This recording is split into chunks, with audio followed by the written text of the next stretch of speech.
Hi, I'm Eric and I will be discussing the indirectly acting vasodilators and its clinical uses. So, let's start with the indirectly acting vasodilators. Indirectly acting vasodilators is divided into two groups, namely those that inhibit sympathetically mediated vasoconstriction and those that inhibit renin-angiotensin system. We will start from the first group of indirectly acting vasodilators, which are those that inhibit the sympathetically mediated vasoconstriction. They are drugs that can inhibit or block the sympathetic pathway at any point from the central nervous system to the peripheral nervous system. For example, the usage of prazosin, a selective alpha-1 adrenergic antagonist, has been shown in reduction of mean arterial pressure.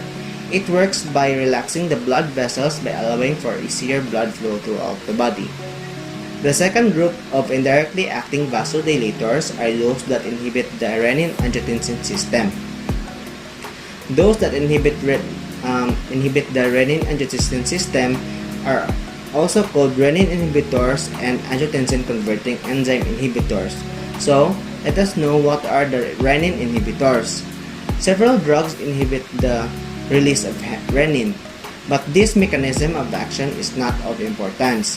Renin activity inhibitors like enalakiren have been developed, but their clinical use is not appreciable. Renin inhibitors produce vasodilation by inhibiting the activity of renin, which is responsible for stimulating the angiotensin II formation.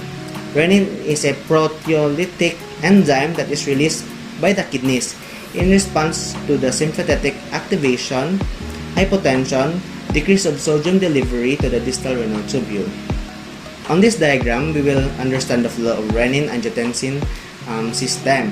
The renin-angiotensin system contributes to the body's long-term regulation of blood pressure and extracellular volume. The system starts with the liver, releasing the angiotensinogen into the circulation, which may occur in response to low blood pressure and irregular sodium concentration changes. Renin is secreted, which cleaves to angiotensinogen to form angiotensin I. Angiotensin is further transformed by antihypertensive converting enzyme or ACE. ACE is a predominantly found in pulmonary circulation, but is also produced in the vascular endothelium of numerous tissues, including kidney, adrenal gland, brain, and heart. The angiotensin converting enzyme or ACE then converts the angiotensin I to angiotensin II. Angiotensin II exerts a number of significant functions, including vasoconstriction, activation of aldosterone, salt and water retention in the kidneys, enhancement of sympathetic activity through sympathetic nerve, norepinephrine release, and stimulation of cardiac and vascular hypertrophy.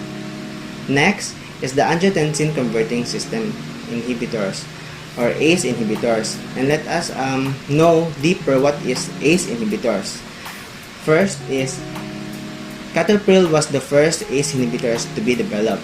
There are other ACE inhibitors such as lisinopril, ramipril, perindopril, and trandolapril, and these drugs are useful in hypertension, cardiac failure, and myocardial infarction, diabetic neuropathy, and progressive renal failure.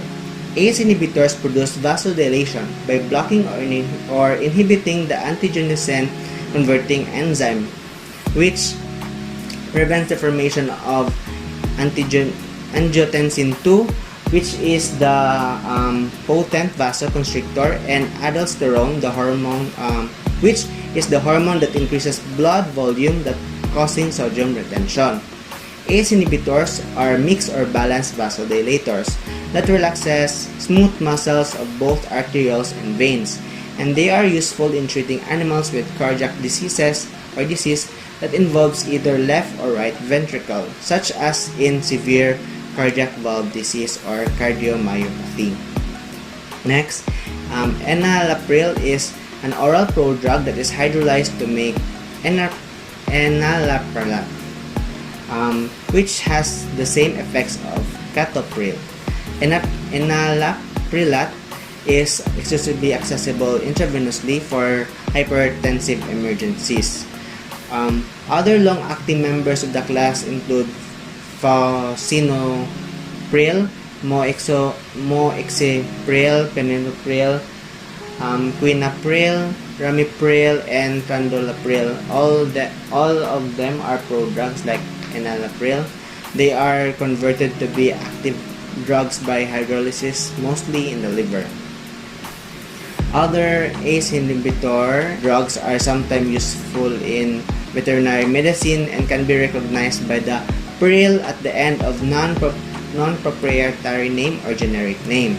ACE inhibitors that would disrupt formation of Angiotensin II have been shown to significantly improve the quality of life and increase the health of survival in dogs with heart failure. Therefore, ACE inhibitors have become an essential component of therapeutic regimens for treating heart failure. Now, I will discuss the Angiotensin II receptor subtype antagonist. First is losartan, is orally active pure antagonist of AT1 receptor. They are being tried in elderly patients with heart failure. To expound this idea, losartan and valsartan were first marketed blockers at the angiotensin II type 1 receptor.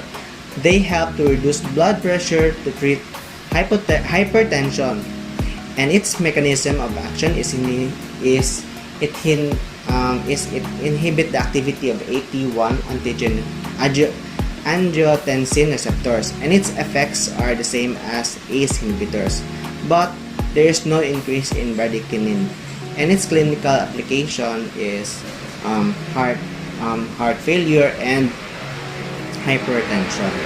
The adverse effects are similar to those described for ACE inhibitors, including the hazard of use during pregnancy. Now we will go over to the clinical uses. Clinical uses of vasodilators include hypertension, cardiac failure, and shock. And with that, I've come to an end with my topic, and Ms. Barsubia will go on to explain the vasoconstrictors and the clinical application of vasoconstrictors. Bye-bye!